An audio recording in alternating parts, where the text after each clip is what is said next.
વલસાડ જિલ્લાના પારડીના મોતીવાડામાં 19 વર્ષીય યુવતીના મોત અંગે ખુલાસો થયો છે। 19 વર્ષીય યુવતીના મોતમાં હત્યા અને દુષ્કર્મ આવ્યું છે સામે। યુવતીના પીએમ રિપોર્ટમાં દુષ્કર્મ બાદ હત્યા થઈ હોવાનું ખુલ્યું છે। પોલીસ દ્વારા દુષ્કર્મ અને હત્યાનો ગુનો નોંધી વધુ તપાસ હાથ ધરાઈ છે। વલસાડ જિલ્લા પોલીસ દ્વારા અલગ અલગ ટીમો બનાવીને વધુ તપાસ હાથ ધરવામાં આવી રહી છે। વલસાડ જિલ્લાના પારડીના મોતીવાડામાં 19 વર્ષીય યુવતીના મોત અંગે ખુલાસો થયો છે। 19 વર્ષીય યુવતીના મોતમાં હત્યા અને દુષ્કર્મ આવ્યું સામે। યુવતીના પીએમ રિપોર્ટમાં દુષ્કર્મ બાદ હત્યા થઈ હોવાનું ખુલ્યું છે। પોલીસ દ્વારા દુષ્કર્મ અને હત્યાનો ગુનો નોંધી વધુ તપાસ હાથ ધરાઈ છે।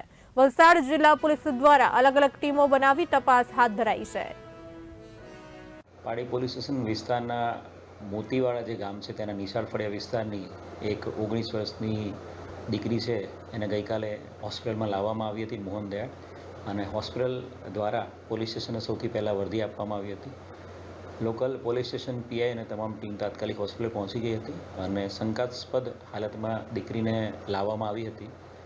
જે બનાવની ગંભીરતાને ધ્યાને રાખીને જે દીકરી છે એનું સુરત ખાતે ફોરેન્સિક પીએમ કરવામાં આવ્યું છે, અને ફોરેન્સિક પીએમમાં આ દીકરી સાથે દુષ્કર્મ અને એની હત્યાનો બનાવ બનેલો છે એવું પ્રાઇમરી કોઝ ઓફ ડેથ મળ્યું છે।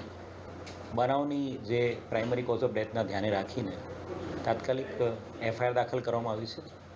મર્ડરના ગુનાની એફઆઈઆર દાખલ કરી દેવામાં આવી છે બળાત્કાર સાથે। આ બનાવ છે એ ગઈકાલે 3 વાગ્યાની આસપાસનો બનાવ હતો, અને સૌથી પહેલી હકીકત પોલીસને હોસ્પિટલ દ્વારા આપવામાં આવી હતી।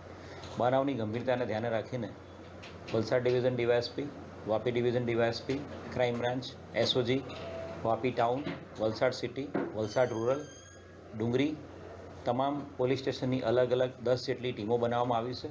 અલગ અલગ ટીમો દ્વારા સમગ્ર વિસ્તારમાં ઉદવાડાથી મોતીવાડાના તમામ જે વિસ્તાર છે એ તમામ વિસ્તારમાં ટેકનિકલ ઇન્ટેલિજન્સ, હ્યુમન ઇન્ટેલિજન્સ અને તમામ ફ્રન્ટ ઉપર વર્કઆઉટ કરવામાં આવી રહ્યું છે, અને આરોપીને શોધી કાઢવાના પ્રયાસો હાથ ધરવામાં આવી રહ્યા છે।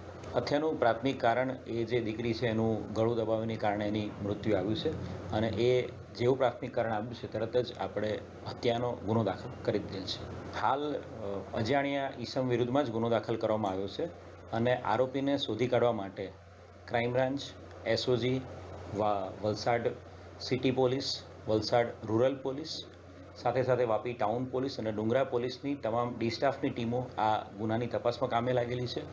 રેલવે સ્ટેશનની આસપાસનો સમગ્ર વિસ્તાર, એ દીકરી જ્યાં ટ્યુશન ક્લાસીસમાં જતી એ વિસ્તાર, સમગ્ર વિસ્તારના સીસીટીવીથી માંડીને ટેકનિકલ તમામ પાસાઓ ઉપર તપાસ કરવામાં આવી રહી છે, અને તમામ પાસાઓ ઉપર તપાસ કરીને આરોપીને જલ્દીમાં જલ્દી આઈડેન્ટિફાય કરીને એને શોધી કાઢવા માટે તમામ સ્તરે પોલીસ તપાસ કરી રહી છે। પરિવારજનો તરફથી હાલ કોઈ કમ્પ્લેન નથી। એમનું કહેવું એવું જ છે કે એમની દીકરી છે એ 1:30 થી 2:30 વાગ્યાના સમયગાળામાં ટ્યુશન ક્લાસીસ માટે ગયેલી હતી, અને ટ્યુશનમાં 2:30 વાગ્યાથી છૂટ્યા પછી ઘરે આવી નહોતી, એટલે એમણે તપાસ હાથ ધરેલી હતી।